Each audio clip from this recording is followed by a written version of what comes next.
සුබෝදයාවන් හැමෝටම දෙසැම්බර් 14 වෙනිදා අපි නැවතත් මේ හමු වෙන්නේ. වෙලාව රෑ 12:00 12:37යි හරියටම වෙලාව කිව්වොත්. අපි අද කතා කරන්නේ දෙසැම්බර් 12 වෙනිදා රෑ මම ගෙනාවා රෑ 2:00ට විතර වීඩියෝ කලින් දවසේ අපි ඉතේරියම් මාකට් එක කොහොමද ට්‍රේඩ්ස් ගත්තේ කියලා. එතන ඉඳන් මේ වෙනකන් කොහොමද ට්‍රේඩ්ස් ටික ප්ලේ වුනේ කියන සහ අපි කොහොමද ට්‍රේඩ්ස් ගත්තේ කියලා පෙන්නන්න. මම ඒ දෙසැම්බර් 12 වෙනිදා මම අන්තිමටම වීඩියෝ එක කරන වෙලාවේ මෙන්න මේ ට්‍රේඩ් එක තමයි මම අරගෙන හිටියේ රෑ පාන්දර 2:00යි. ඒ ට්‍රේඩ් එකේ ඉඳන් මම වෙනසක් කරා. මම ඔයාලට කියන්නම් මම මොකද මේ ට්‍රේඩ් ගන්නකොට කරපු වෙනස කියලා.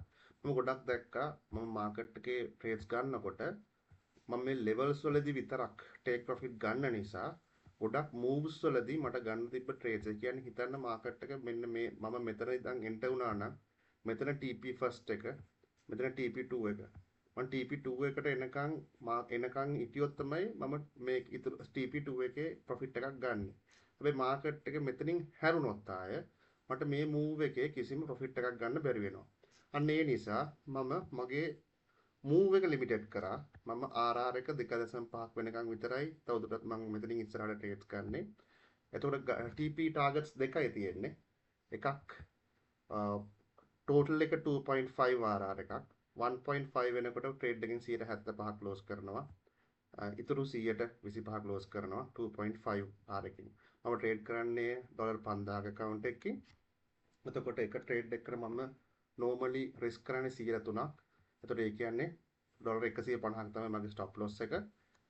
1.5ක් කියලා කියන්නේ ඩොලර් 225ක් 225න් 175ක් කියලා කියන්නේ ඩොලර් 112ක් වගේ. ඒ ගන්න ක්ලෝස් වෙනවා හරියටම 1.5ක් ගියාට පස්සේ තුරු එක 2.5ක් ගියාට පස්සේ හරියටම ක්ලෝස් වුණාට පස්සේ ට්‍රේඩ් එකේ ප්‍රොෆිට් එක හරි විදියට ඩොලර් 300ක්. ඒ කියන්නේ හරි විදියට ගත්තොත් 1 to 2 හැබැයි මම 1.5න් ක්ලෝස් කරනවා සමහර රිස්ක් මැනේජ් කරන්න අවශ්‍ය නිසා. එතකොට මම අද උදේ පාන්දර දාපු මේ ට්‍රේඩ් එකත් රන් වෙමින් තිබුණේ. ඒත් එක්කම මේ ලෙවල් එකට මාකට් එක bearish reaction එකක් දුන්න නිසා මාකට් එකට මම එන්ටර් වුණා. මේ හදපු කොළ පාට bullish candle එකේ open එකෙන් close මම ගොඩක් වෙලා බලන් හිටියා. මාකට් එක ගොඩ වෙලාවක් chop වෙවි තිබුණේ. හරියටම දවල් 1:00ට 1:45ට විතර low candle එකකින් මාකට් එක පම්ප් වුණා.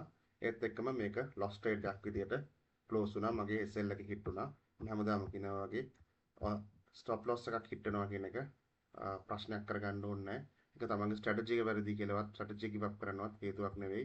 හැබැයි ඒත් එක්කම මම කලින් දවසේ තිබ්බ එකේ ෆස්ට් TP එකත් හිට වුණා. මොකද මම ෆස්ට් TP එකත් අතර වැදලා තිබුණ නැහැ. සෙකන්ඩ් TP එකත් වැදලා මෙතන මට ඩොලර් 300ක් ආවා. මෙතන හැබැයි මට ඩොලර් 150ක් ලොස් වුණා. ඒත් එක්කම මම බලන් හිටියා මාකට් එක කොහොමද මේ ලෙවල් එකට රියැක්ට් කරන්න කියලා.